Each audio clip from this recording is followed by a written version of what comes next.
So I want to tell you a story about my grandson, Trevor. When he was a few months old and pre-verbal, my daughter taught him some basic American Sign Language so he could communicate. It's kind of a shock to me, actually, that babies can communicate that way, or intelligent enough to figure out how to do this, but he did.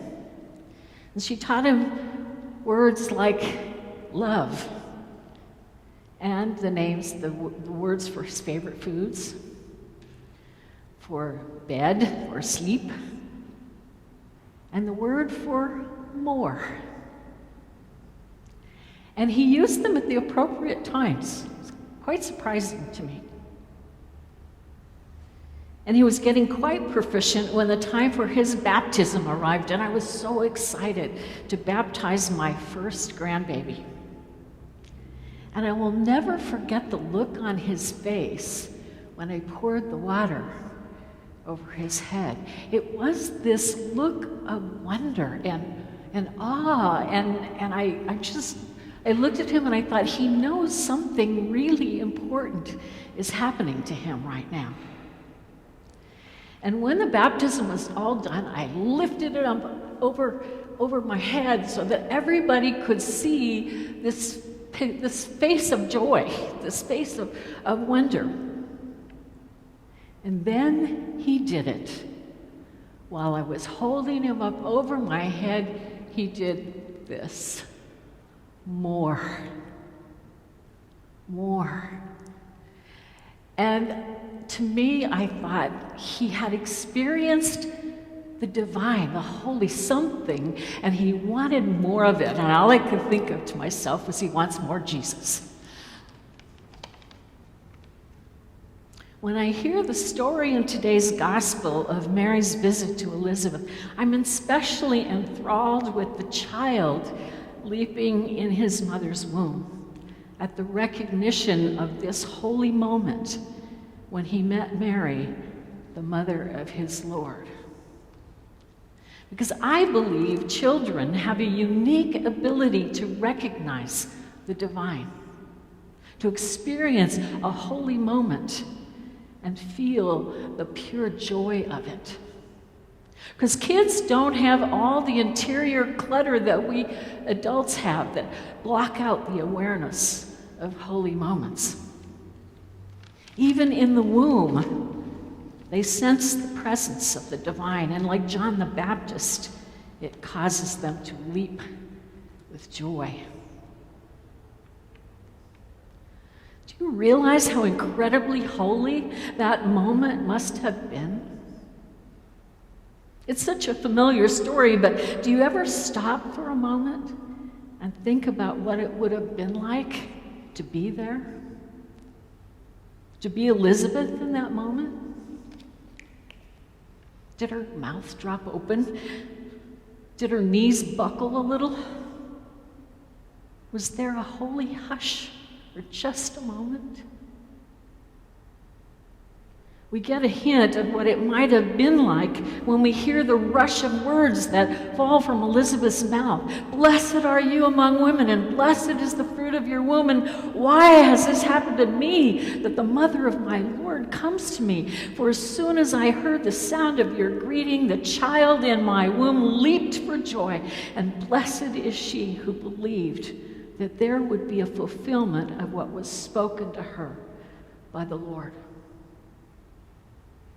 Must have been an awesome moment. German theologian Rudolf Otto coined a term to describe holy moments like this one. He called them the experience of the numinous. The word numinous comes from the Latin word numen, meaning divine power. And he says these moments are often accompanied by a sense of awe or mystery or fascination.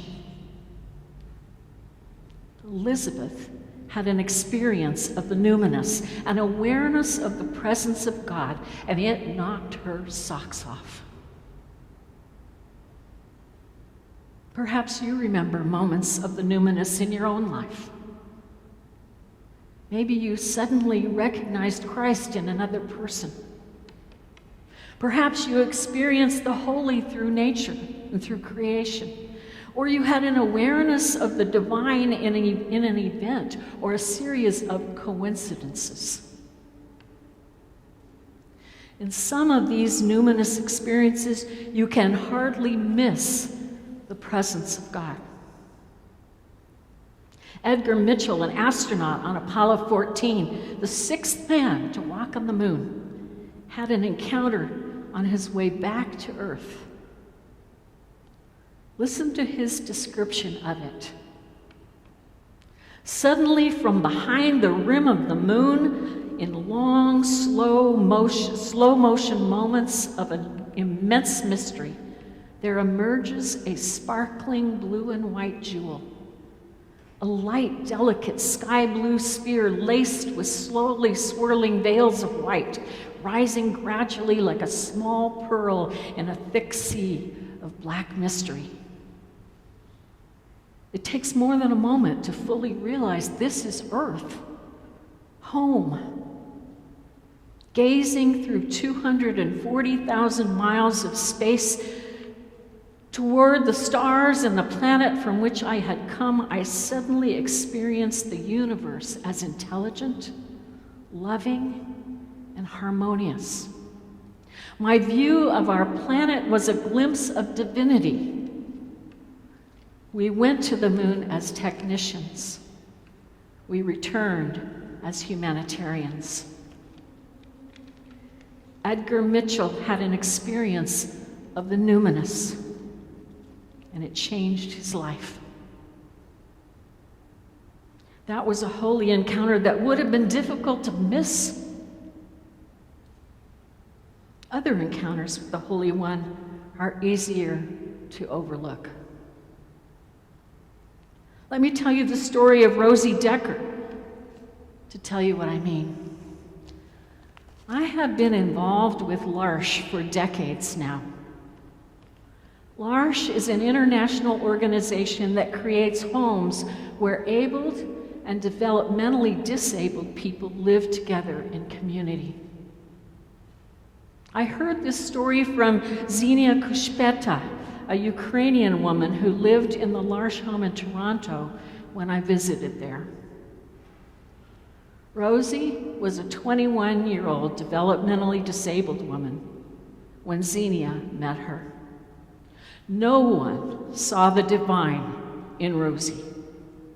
For her entire life, she had been caged up in a crib, in a government institution, and the crib had a top on it. So literally, she was living in a cage. When Xenia met Rosie in the institution, she weighed 43 pounds, 21 years old, and 43 pounds. She was unable to sit up, to stand, or to walk. After meeting her, the abled people in the L'Arche Toronto community decided to take Rosie home with them. And there she was loved and cared for and held and sung to. She became part of the life of the community. They ate meals together, they worshiped together, and they celebrated together, because in L'Arche, we celebrate everything. It was 2 to 3 years before Rosie the person began to emerge. She began to accept the hugs and the kisses of others. There was great joy the day she sat up in the bathtub for the first time. When she reached 60 pounds, she began to crawl. And at 25 years old, she pulled herself up on the coffee table and stood for the first time in her life. Soon she was walking. And always Xenia was by her side, loving and encouraging her. Several years later, there was an international L'Arche gathering in New York, and Rosie and Xenia were chosen to fly there to represent L'Arche Daybreak of Toronto. Rosie won the hearts of everyone on board that flight. While they were in New York, Xenia took Rosie to Bloomingdale's to buy her some new outfits. And later that year, back at home in her L'Arche community, Rosie was voted best dressed woman at Daybreak. When Rosie was 31 years old, a big 10th anniversary party was held in her honor. 10 years in L'Arche. And this is what Xenia said to all who gathered. Rosie, you have changed my heart in ways that I could never have imagined. And you are one of the most beautiful and courageous women I have ever known. Xenia had an encounter with Christ, and it would have been so easy to miss that in Rosie, a 21-year-old developmentally disabled woman locked in a cage. It would have been so easy for Elizabeth to have missed the presence of Christ in Mary. Who would have expected to find the Holy One in an unwed teenage mother? In those days, there was an incredible stigma attached to being an unwed mother. Add to this the additional stigma that she apparently made the journey to Elizabeth alone. In the ancient Middle East, women who traveled without men were assumed to be women of ill repute. And then there was the issue of age. In Mary's culture, the elderly were honored, not the young. Mary, at age 14 or so, would have been expected to humble herself before Elizabeth, not the other way around. By the prejudices and standards of her culture, Elizabeth had every reason to miss the gift of the presence of Christ in Mary. Author William Brand says, if the soul is saddled with fixed and limited descriptions of what is holy, an encounter with God may be missed altogether. He goes on to say, be careful of classifications that separate the holy from the unholy, because God often chooses to appear in our everyday surroundings in disguise, precisely where we have decided he couldn't possibly be found. Apparently, Elizabeth's soul wasn't saddled with a limited description of what is holy. And so a meeting with a poor, unwed, socially disgraced, pregnant, teenaged relative became an encounter with the presence of Christ. I don't know about you, but I want to be more like Elizabeth. I want a soul that remains unsaddled by preconceived ideas and limitations. I want to be open to the surprises of God. I don't want to miss a single opportunity for an encounter with Christ.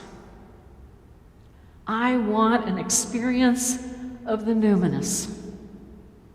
I want to see Jesus, but I need help. By the grace of God, may we, like Elizabeth, all be blessed to experience the presence of Christ precisely where we never dreamed he could be found. Amen.